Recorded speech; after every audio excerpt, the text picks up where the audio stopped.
Hello. Today we are going to start chapter 13, or the peripheral nervous system. So our peripheral nervous system is anything outside of the brain and the spinal cord. So it's any of the nerves outside of that go to the different parts of our body. What makes up our peripheral nervous system? We have sensory receptors. We have transmission lines. Their nerves and their structures, how they repair themselves. We have motor endings, motor activity, and reflex activity. We are going to look at all of this in this chapter today. So we went through the central nervous system last time. So this time we're going to do the peripheral nervous system, which has sensory or afferent nerves. We have motor, which are made up of efferent nerves. Remember, afferent goes in, efferent goes out. So we have sensory that is going into our central nervous system, our brain, brainstem. And then we have the motor that comes out, whether it's somatic motor, like skeletal muscle, or autonomic, like your whole digestive system. Now, within that autonomic nervous system, we have the sympathetic and the parasympathetic. We will look more at the autonomic nervous system in the next chapter. This chapter is just the peripheral nervous system, the motor, and the sensory portion. So let's look at our sensory receptors. We have different types of receptors around the body, and they are able to detect any kind of changes in the environment or stimuli. That stimuli is a change in the environment. Being aware of that stimuli and interpretation of that stimuli, like what is happening, that all occurs in your brain. We talked about that in the last chapter, how your brain lets you be aware of certain things while it filters out other things that you may not need to be so aware of. So we have different receptors based off of the type of stimulus that they detect, the location in the body, and the complexity of that receptor. So we have mechanoreceptors. Mechanoreceptors detect touch, pressure, vibration, and stretch. So anytime somebody touches you, that's a mechanoreceptor. Anytime you feel pressure somewhere, say from a massage or something, that's a mechanoreceptor being stimulated. We also have thermoreceptors. Those thermoreceptors detect change in temperature. That's what lets you know when you're getting too hot or too cold. That's all with a thermoreceptor. Our eyes contain photoreceptors because they detect light, energy, and transmit that into the brain to determine exactly what you are looking at. We also have chemoreceptors. Chemo, chemicals. So chemoreceptors are going to detect different types of chemicals, whether it's a smell, like a skunk or a flower. Taste. This is how your taste buds work. Chemoreceptors even detect the change in your blood chemistry, like not enough oxygen, too much oxygen, too much calcium, too much sodium, not enough. We have chemoreceptors in different places in our blood vessels to help determine this. And then we have what are called nociceptors. Our nociceptors are going to detect pain. Extreme hot, that's a pain. Cold, too much pressure, even inflammatory chemicals like those mast cells we've talked about, they can start triggering pain through creating inflammation. We also have receptors based on location. We have exteroreceptors. Extero, outside the body. They're going to be in the skin and allow you to detect what's going on outside the body. Interoreceptors. Intero, inside, internal. They're going to be in your viscera. So all your digestive organs, your urinary tract organs, blood vessels. Those interoreceptors, we aren't aware those are working because they're constantly working to maintain homeostasis inside our body. They are making sure that we keep the correct chemical composition in our body. Our tissues only stretch so far. We don't want them to stretch too far because that'll tear. Even a temperature change inside your body, you're not always aware of. I mean, it can cause some discomfort sometimes, but for the most part, you're really unaware of what these interoceptors are actually detecting. The last type of receptor we have is a proprioceptor.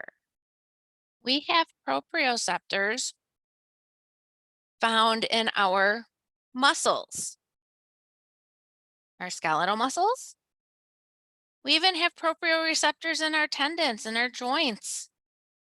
If we have them in our tendons and muscles, we have them in our ligaments. We also have that connective tissue that surrounds bones and muscles, that periosteum, that epimysium, the perimysium, and the endomysium. We have proprioceptors in there. That helps to inform your brain of what you're doing. Are you sitting? How are you sitting? Are you walking? How are you walking? What kind of surface are you walking on? Those proprioceptors are going to let your brain know that you're walking on a sidewalk versus walking in the woods somewhere where the ground is not level. It's usually pretty unsteady.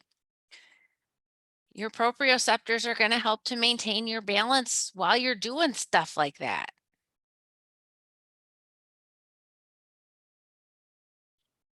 So our receptors belong to one of two different categories. We have simple receptors that help with general senses. They are made up of dendritic endings of sensory neurons. So they're found throughout the body, and they're going to monitor the different types of sensory information going on throughout your body.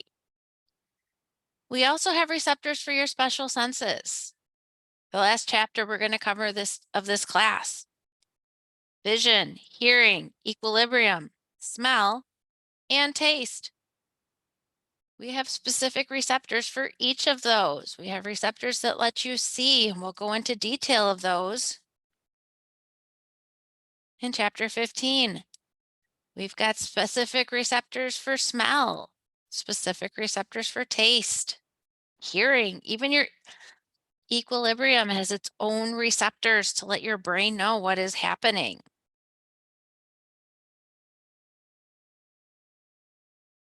So the receptors within our general senses are those tactile type sensations. Think about it. Tactile means touch, pressure, stretch, even vibration. But they're also going to sense temperature, pain, and muscle sense. Those are your general senses.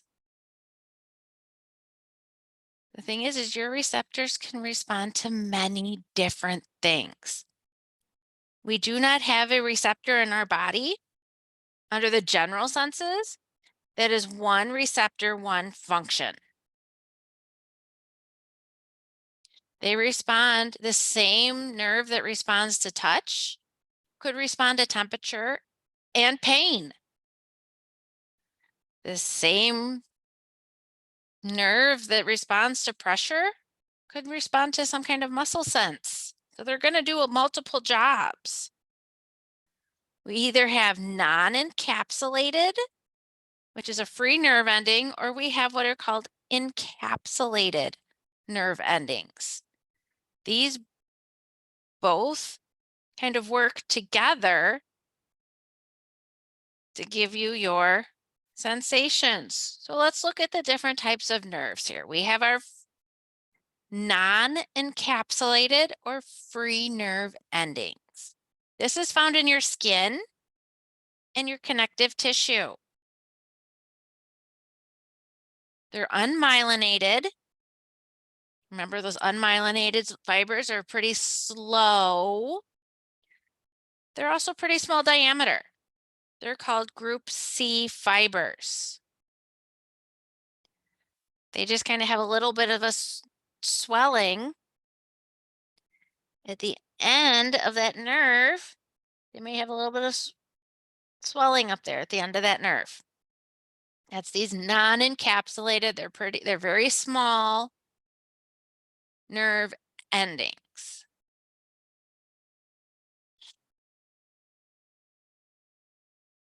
They're the nerves that let you know if you're too hot or too cold. If there's pain, or if somebody touches you really lightly. These non-encapsulated free nerve endings are going to detect all of that. So we have, within these non-encapsulated free nerve endings, we have thermoreceptors. They respond to temperatures from 10 to 40 degrees Celsius. So that's pretty cold to pretty warm to hot. 40 is getting close to 90s, mid 90s Fahrenheit. They're located in that superficial dermis, so they're just underneath that epidermis. Since the epidermis sheds off its layers, we can't really have nerve endings that go into that epidermis really well, so they stay into the dermis. We have heat receptors too. Heat receptors get activated from 32 degrees to 48 degrees Celsius. Those are deeper. We don't Anything outside of this 10 to 48 degrees Celsius is interpreted as pain. That's why in the dead of winter, when the wind chill is below 0, that cold almost feels like pain hitting your skin. This is why. We only sense up to 10 degrees Celsius as cold.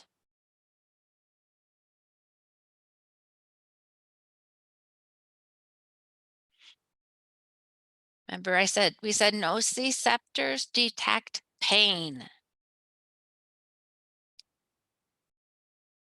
Nociceptors get triggered if it's below that 10 degrees Celsius or above that 48 degrees Celsius. Somebody pinches you. That's going to activate those nociceptors, or if chemicals get released from damaged tissue. That's how pain, that's what those chemicals activate those nociceptors, and that's what triggers you to feel pain. We have vanilloid receptors, which is a protein,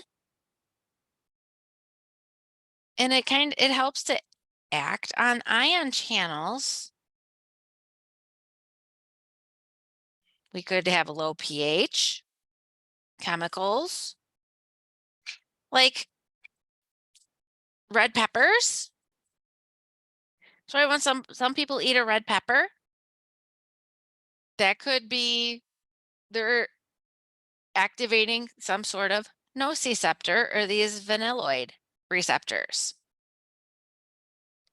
We also have itch receptors. And histamine is a chemical that usually triggers some sort of allergy.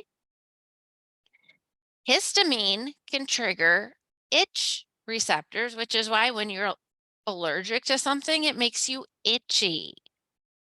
It's all because of those lovely histamine receptor, or those pain receptors that detect itch specifically.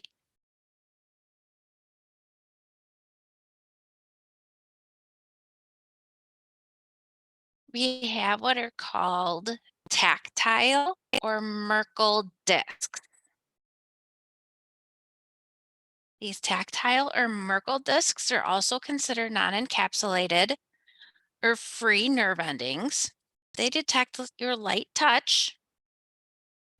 They're technically in that deep layer of the epidermis. And since they have those axons that hold on to them, that's what allows them to not travel all the way up to the top layer like your epithelial cells do. We have hair follicle receptors. Of course we are. That's why if you ever have a hair pulled out, it hurts. So we have a free nerve ending that's going to wrap around that hair follicle. It's going to even detect as much as bending of the hairs.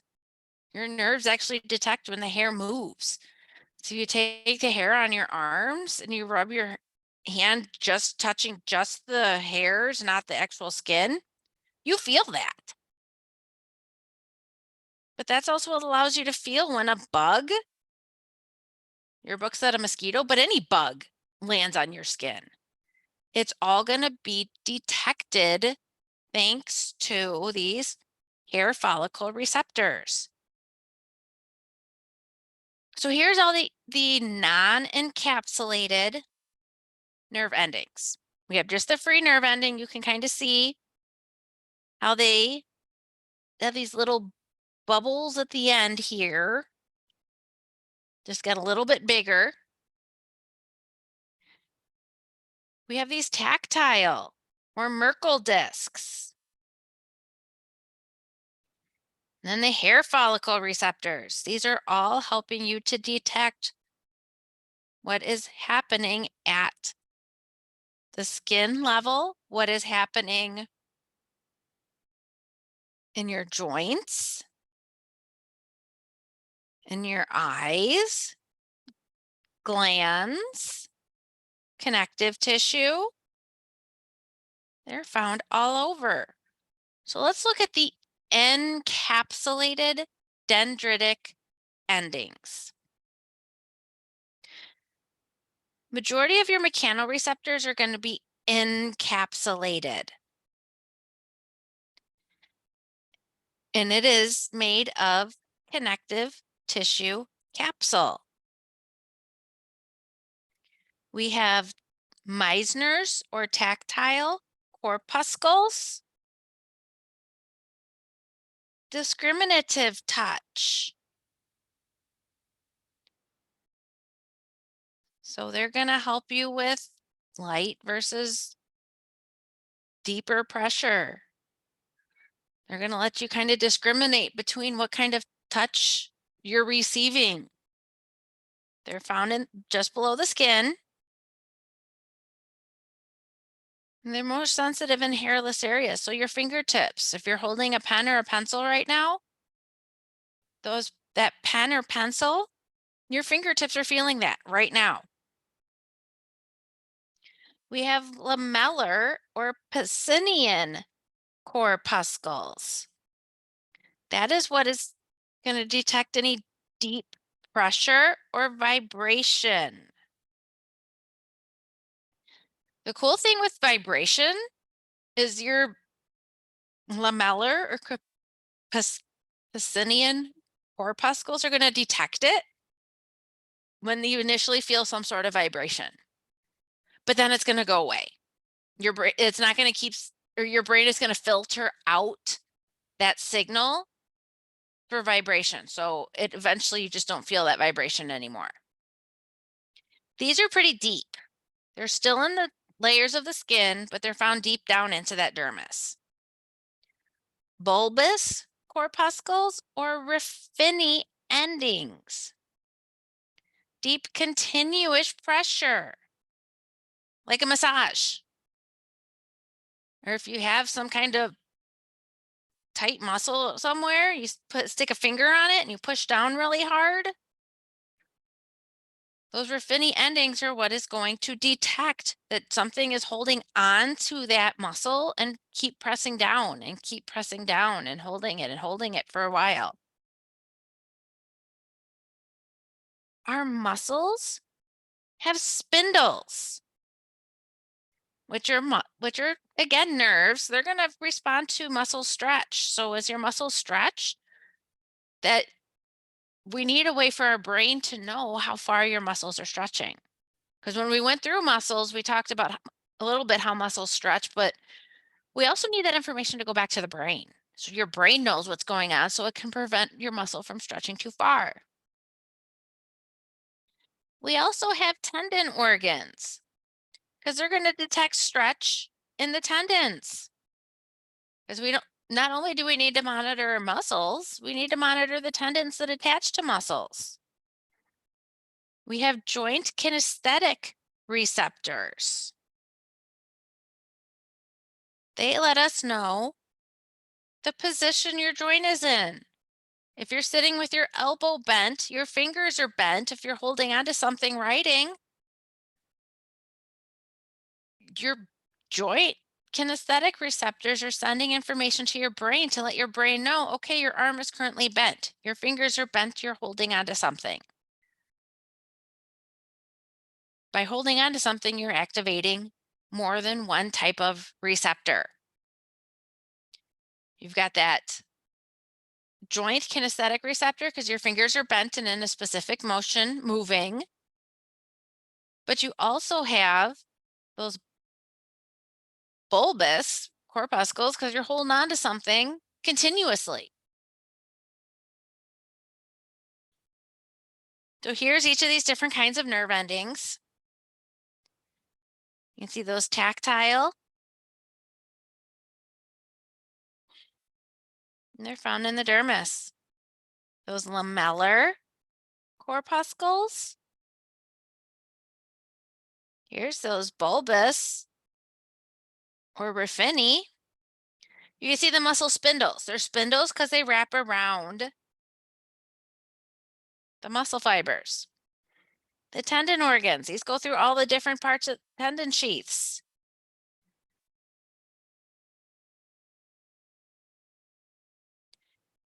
So your survival in this world 100% depends on sensation and perception.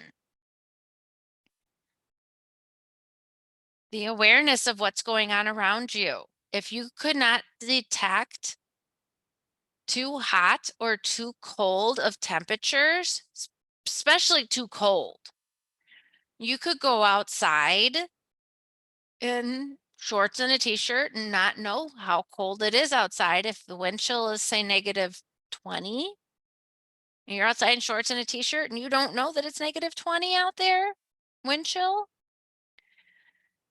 you could end up having all kinds of issues.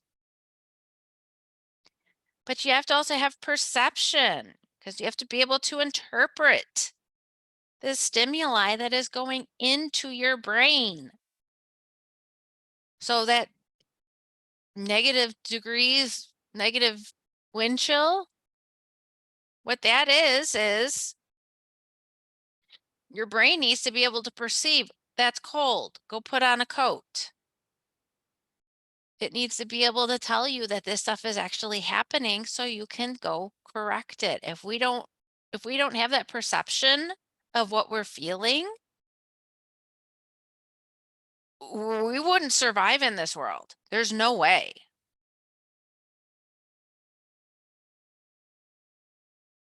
So how is our sensory system organized within our body? Because that somatosensory, when we talked about the central nervous system, it is the sensory information coming from the body going up to the brain. We're looking at how that sensory in the body is currently organized now. We have exteroreceptors because we need to be able to detect on what's going on around us. Proprioceptors, we need to know how we're moving. Interoreceptors, your brain needs to know anyways, what's happening inside your body. All information, of course, is passed to the brain, but it's processed along the way because it has stops in that midbrain, that cerebellum, that all the way up to the brain. It even has places in the spinal cord.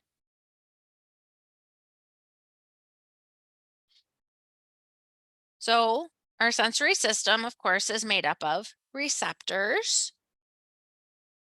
That is either at the skin level, it could be at the joints, the muscles, your internal organs. Those receptors are what's taking that information and sending it up to the brain.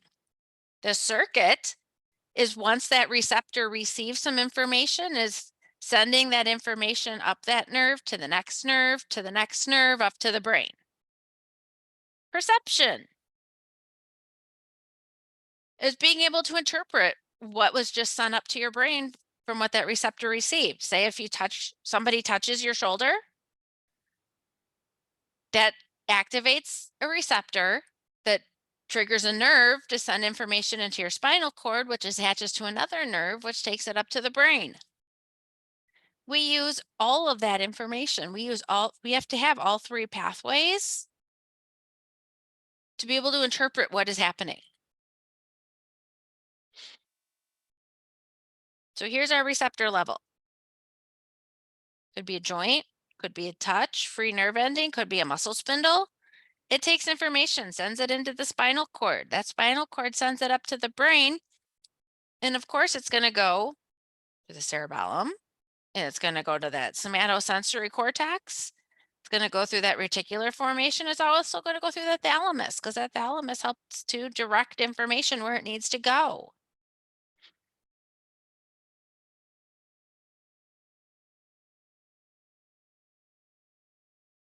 So we talked about it a little bit with a muscle. We're going to talk about it. We talked about it a little bit more when we talked about the general information of the nervous system. Well, here we go a little more. To be able to detect if something is happening, it needs to be a strong enough stimulus to excite that receptor. To excite that receptor, it generates an action potential, and that action potential has to make it to the central nervous system. Remember this chart that I like to draw? Where you have your resting membrane potential here.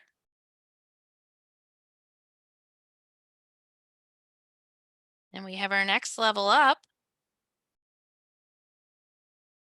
to actually, this is where we start to excite the cells. So if something touches you, but it's so light, we didn't actually generate that action potential. We need to hit that purple line to hit that action potential. Somebody tries touching you again, a little harder. But it still didn't hit high enough to generate that action potential. It takes hitting this point to generate that action potential. We also must make sure that it hits the correct nerve. Like our touch receptors, they're not going to respond to light. Those are found in your eyeballs. Touch receptors are more in our skin around our body. They also must be applied within that receptive field. I know I talked about 2-point discrimination touch during the central nervous system lecture. When somebody touches you in a specific area, it has to be in an area where a nerve serves so that it can receive that touch, that stimulation to send that action potential up to the brain. So when I was talking about that 2-point touch, how if somebody took 2 pencils, say, and touched somebody in the back here and here, they could feel 2 touches. Here, here, they may feel 2. Here, here, they'll feel 2. But once you get about this close, you're stimulating the same nerve. You have 2 places touching somebody in 2 places, but you're only activating one nerve, so it only feels like somebody's touching you once. That is what that 2-point discrimination is where they can feel two things touching them versus just one. Must have transduction. Transduction is where we take whatever stimulus, that touch, that pain, pressure, light, it has to be converted into some kind of action potential. It gets converted to an electrical graded potential. So we have our generator potential in our nerves. Once we hit that point, hit that specific point, it activates those nerves to generate that action potential. Or receptor potential in our special senses, like for light in our eyeballs or specific sense in our nose. Those graded potentials have to reach that threshold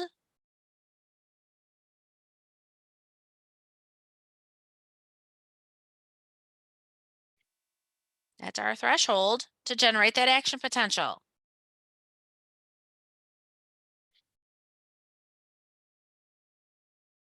Our nervous system does a lot of adapting. We talked about it a little bit in the central nervous system. We'll continue to talk about it here. So here's a really good example. Your pupils. Your pupils and your eyes are going to adapt to light. Really bright light, they're going to constrict, get smaller, so not as much light is entering your eyes. When it's dark, they're going to dilate or get bigger to let more light in so you can see what is around you. That is a great example of how your body adapts to different sensitivities.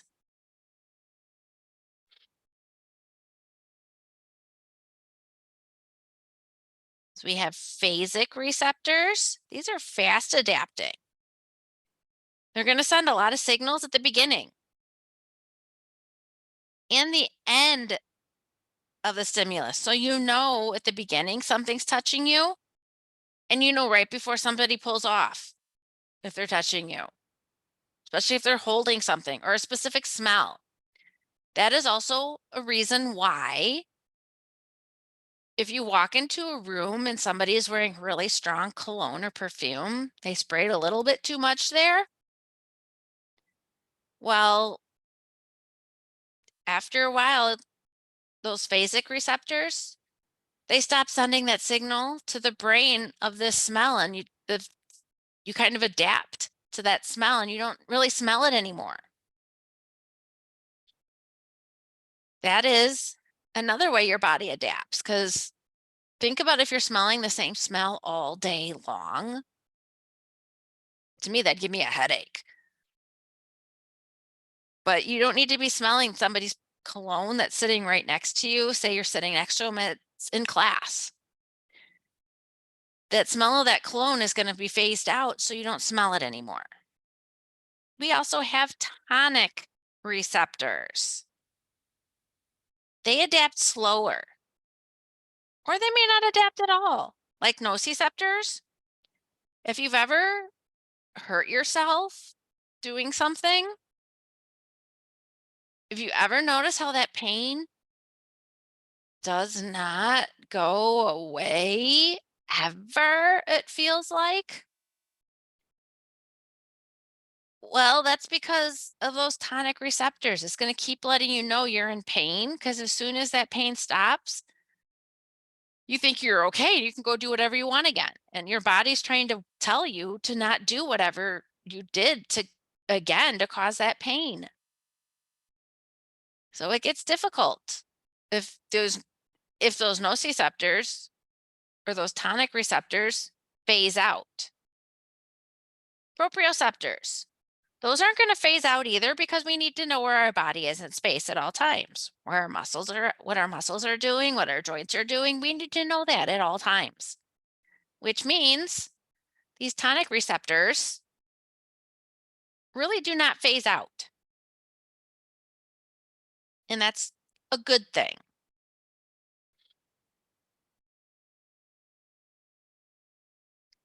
So, how do our nerves process stuff at these different levels? Well, we got some sort of stimulation.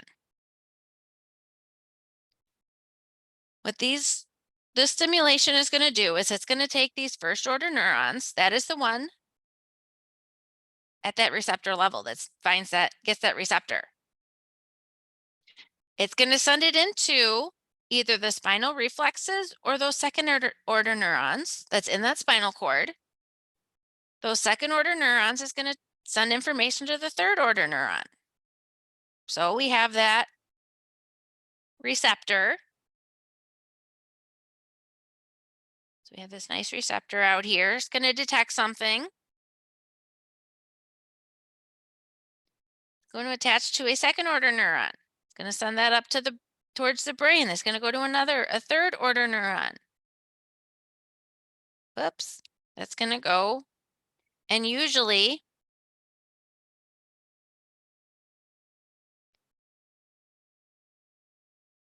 goes to that thalamus or that somatosensory cortex. That third order neuron actually goes. So this is the thalamus. It's going to connect up to that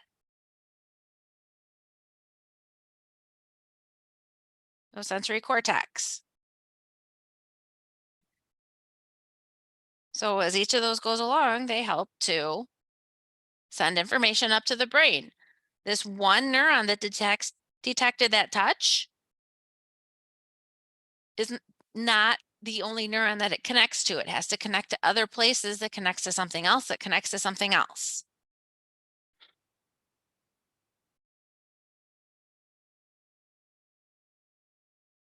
So we have to be able to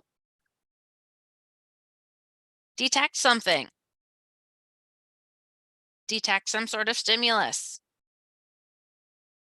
And for us to be able to detect that stimulus, we'd have to get a summation of impulses, impulse after impulse after impulse. Because when we feel some sort of touch, that touch opens the sodium receptors on that neuron.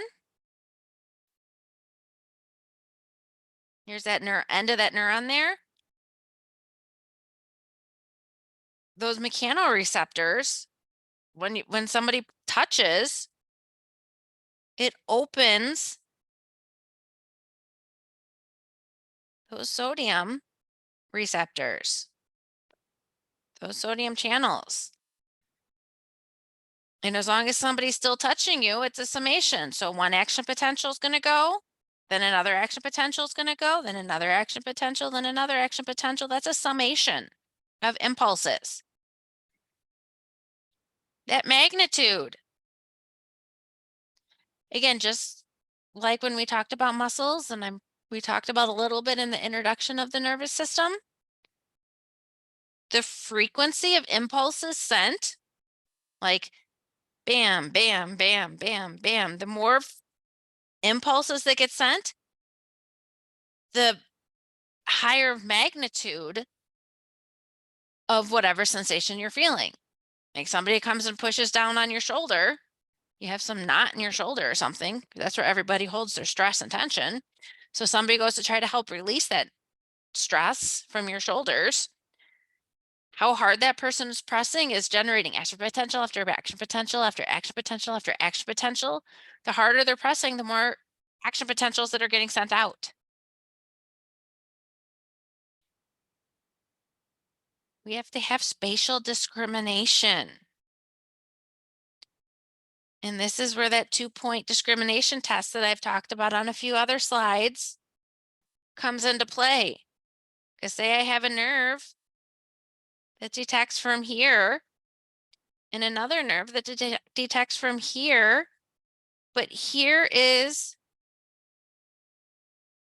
where that nerve detects, here's where that nerve detects. There's a little bit of overlap, but that still allows you to feel that space.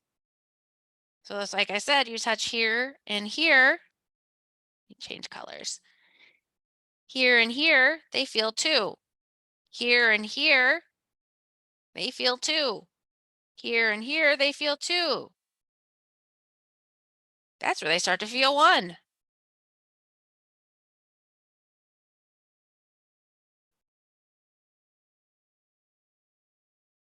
We have to be able to kind of differentiate or identify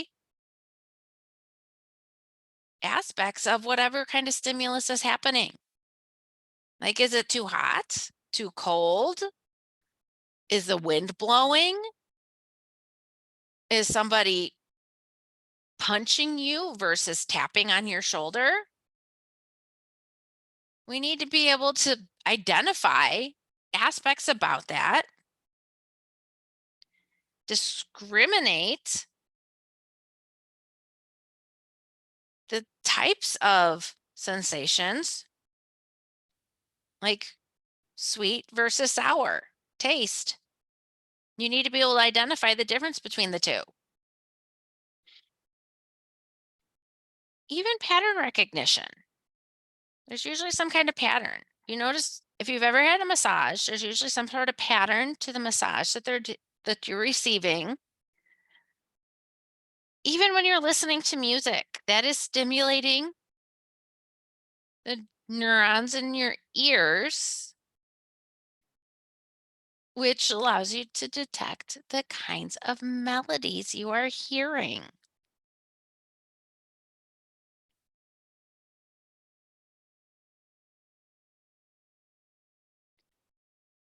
Pain.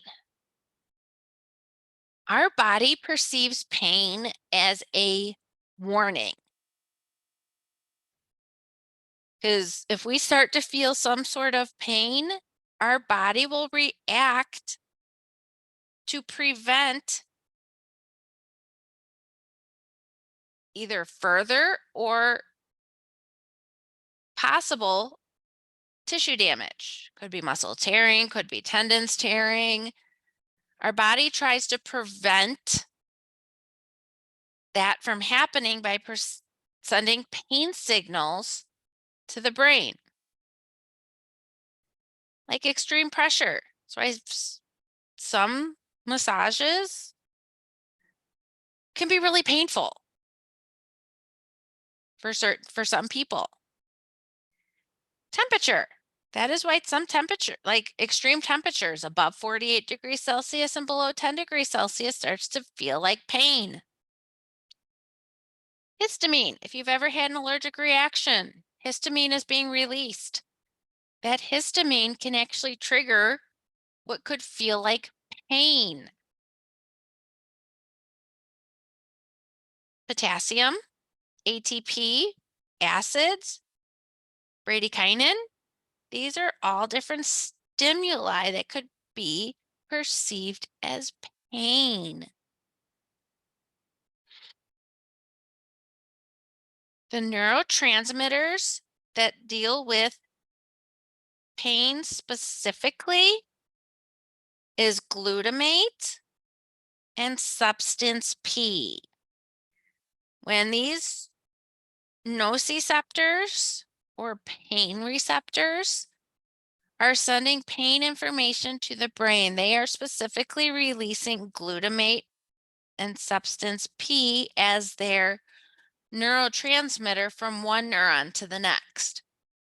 So different neurotransmitters get released depending on what is happening. Our body does have endogenous opioids. Yes, our body makes their own opioids. But that blocks some pain signals. Some of our opioids are called our endorphins. But this is why sometimes, because our body, if we did not have these endogenous opioids or endorphins being released in our body could always be telling us we're in pain. Always. It could just be perceiving anything as pain, and it's always just getting sent to the brain as pain, pain, pain, pain, pain. Well, endorphins are going to block some of that, and it's going to help so you're not constantly perceiving some sort of pain is occurring in the body.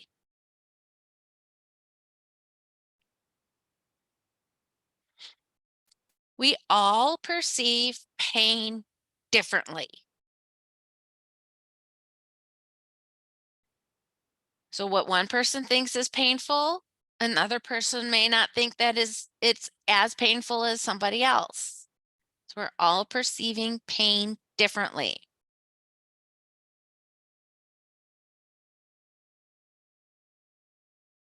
Pain is also sent to the brain at the same stimulus intensity. So it doesn't matter how many times or how many time impulses are going into the brain. Each impulse is the same intensity.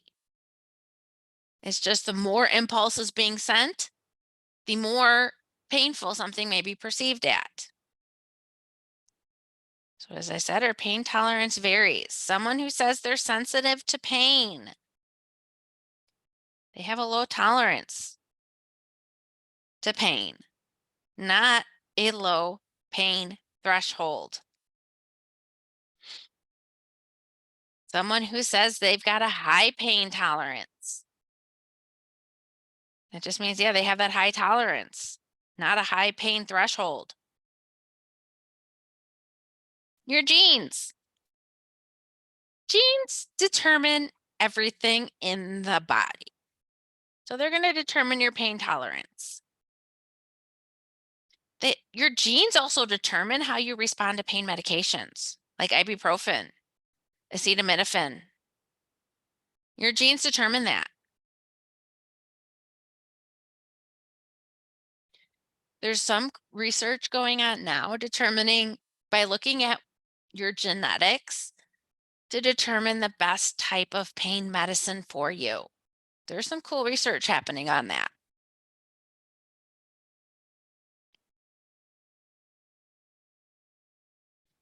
So majority of your muscles, when there's a pain in your muscle, it can be refer to other places. Your visceral. You have some sort of pain in your visceral, like your appendix. For the appendix is usually felt at first around the umbilicus or your belly button, and then it'll eventually travel down to that right lower quadrant. So pain doesn't always mean that something right there is painful. It could be pain from somewhere else.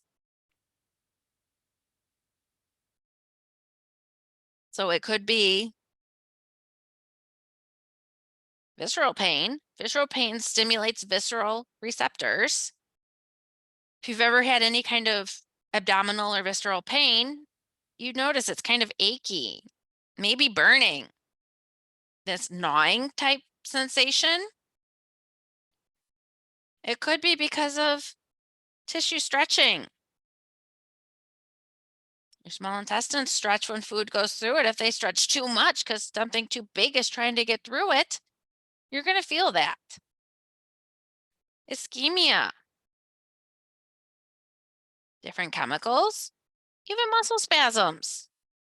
You don't just get muscle spasms sometimes in your skeletal muscles. It can happen in your smooth muscle. As I talked about with referred pain, that is where pain is felt, is perceived as coming from a different region. That's where I talked about the appendix. Feeling it around the umbilicus first before it travels down to that lower right quadrant. Visceral and somatic pain fibers, they're in the same nerve. So your brain is good at feeling where things are at to a point, but the fact that the same nerve fibers attached to the same nerves, like what's hitting your visceral, like your muscle and your heart, they travel along the same nerves. So your brain kind of thinks that they're coming together, which is why people who have a heart attack a lot of times have pain in their left arm and shoulder, because the nerves that go to the heart are also coming from that left shoulder. So here is where different organs refer pain. You can see your lungs and diaphragm. That's up at your neck. Your liver even goes up to the right side of your neck. So your kidneys, this light greenish blue through here, that's all your kidneys. Your gallbladder can be felt in your right shoulder. I'm showing places that are like way out from where the organs are necessarily at.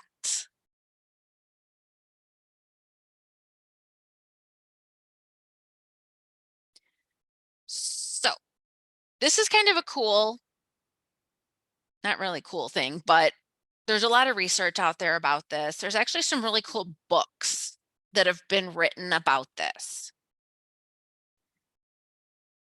Someone who's had some sort of limb amputation, because of the amount of pain that they had in that limb before it was amputated, can lead to what is called phantom limb pain. Phantom because they had that arm or leg amputated, so it's not there anymore, but their brain is still sending signals that there's pain in this arm that no longer exists.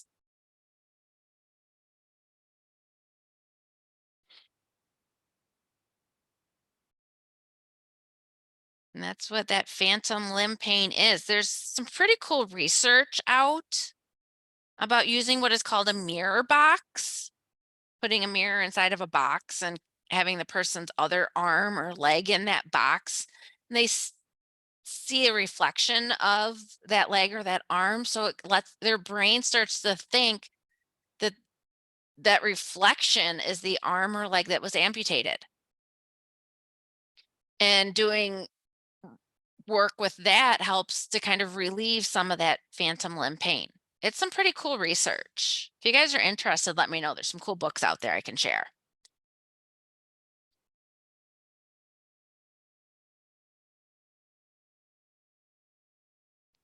So let's start looking at nerves, their structure, and how do nerves repair themselves? We'll start with nerves and their ganglia. We talked about ganglia a little bit with the central nervous system. We've talked about what nerves are. That is out in the peripheral nervous system. That is that axon, that long nerve fiber that goes out to some thing. Could be a muscle, could be tendon, could be your skin, to detect different sensations. They're usually myelinated and non-myelinated because it's a bundle of nerves. There's usually several nerve fibers, because then there could be another nerve fiber, another nerve fiber. These are just several nerve fibers together. So some of these could be myelinated, some of these are non-myelinated. And we talked about a little bit with the central nervous system, we have spinal and cranial nerves. Spinal nerves come off of the spinal cord. Cranial nerves comes directly off the brain. Just like our muscles, nerves have coatings, connective tissue layers as well. So I said, if you learn the prefixes for these words, you'll know right where they are from the beginning. And then the second part of the word, the prefix, and then the root word's going to tell you what system it is in. Endo, neurium.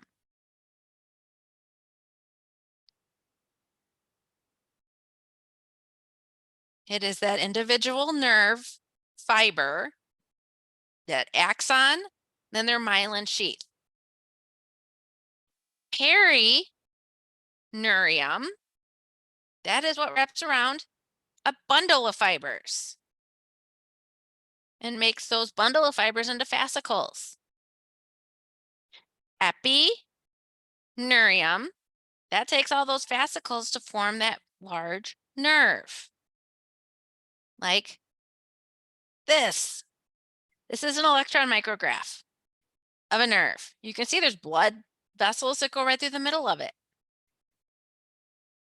But you can see this is a whole fascicle here.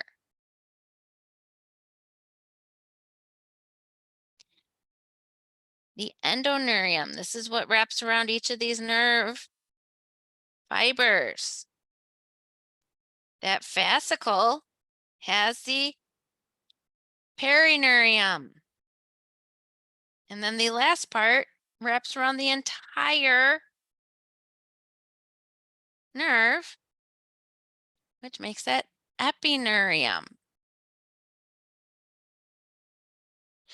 Here's a drawing of this, the same thing.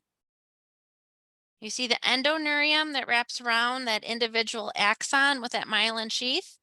The perineurium takes a bunch of those fibers and makes a fascicle.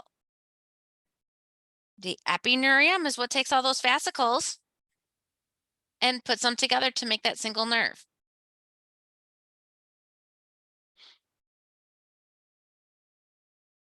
So this bundle of nerve fibers here, they have afferent, efferent, somatic, and autonomic fibers within this bundle. So we have some nerve fibers sending sensory information up to the brain, afferent. We have somatic motor, efferent. We have somatic visceral, autonomic visceral. So some are going up, some are coming down. The majority of the nerves in our body are mixed. They're going to have that sensory and that motor in that large bundle. We could have just sensory nerves. And those nerves are going just to the central nervous system to send information about some sort of sensory. Could be proprioception, pain, mechanoreceptors, all of that. Nociceptors. We could have just straight motor or efferent nerves. And that only takes information away from that central nervous system. Because that's telling telling your muscles to move a bone. It's telling your organs to do something. Motor could be moving your eyeballs, any of that.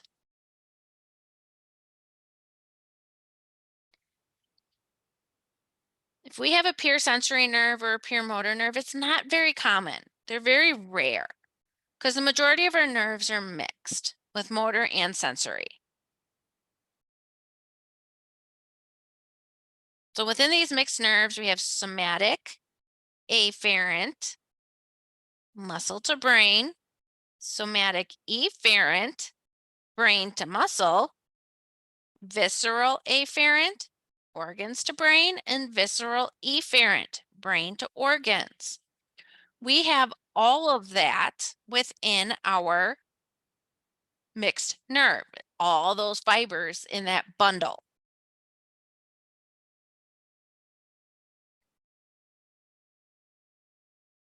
We have ganglia. I pointed them out before in the central nervous system, but those ganglia are what house the cell bodies of nerves in this peripheral nervous system.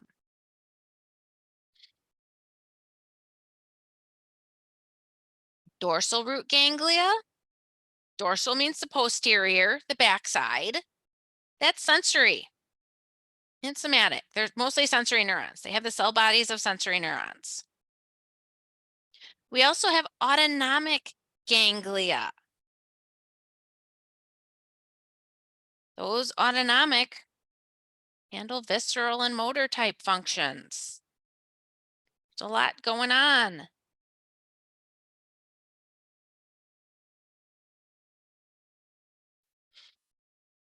Majority of our neurons are amitotic. They do not undergo mitosis. If the cell body is intact, the axon may regenerate. Keyword, may. Doesn't always happen, but sometimes it does. So that peripheral nervous system only. The cell body needs to be intact. Soma means cell body. So if that soma is intact, that axon may regenerate,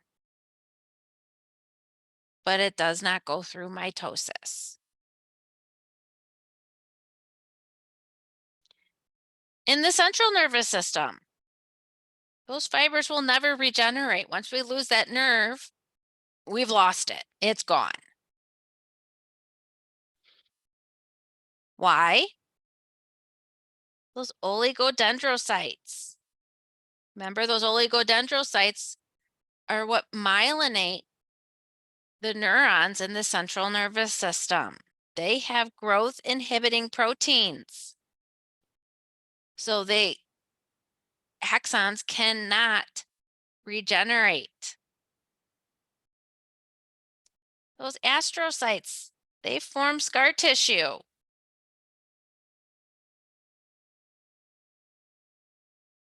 We have some treatment because you can neutralize some of those growth inhibitors. You can block receptors for inhibitory proteins. We got to be able to destroy the scar tissue. There's some sorts of treatments that are not super effective though. As I talked about in the central nervous system, we work on retraining your brain, different parts of your brain to pick up activities or tasks that the part that no longer exists used to do. How about the peripheral nervous system? Again, anything outside that central nervous system. They can regenerate if they're not severely damaged. So how does it happen? Let's look.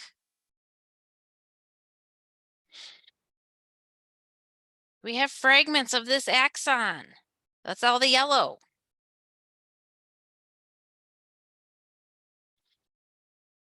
The axon transport, it gets interrupted when it's damaged like this. Of course, we can't send information. Because if there's no access to that cell body, the axon in the myelin sheath will start to disintegrate. Be distal, so further away from that injury. That's called Wallerian degeneration. It's where that axon degenerates further away from that injury.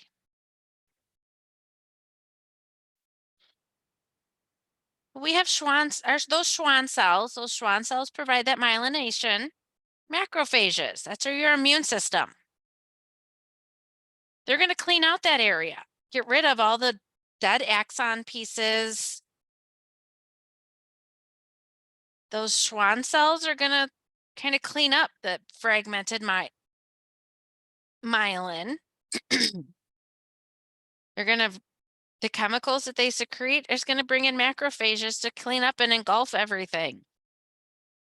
They're going to get rid of any kind of debris.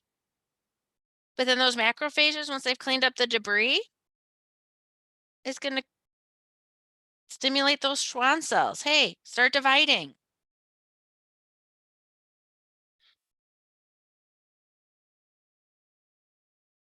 As those Schwann cells are regenerating, that axon will start to grow through that regeneration tube. That tube that those Schwann cells are creating as they're multiplying, that is, new axons are starting to grow through there.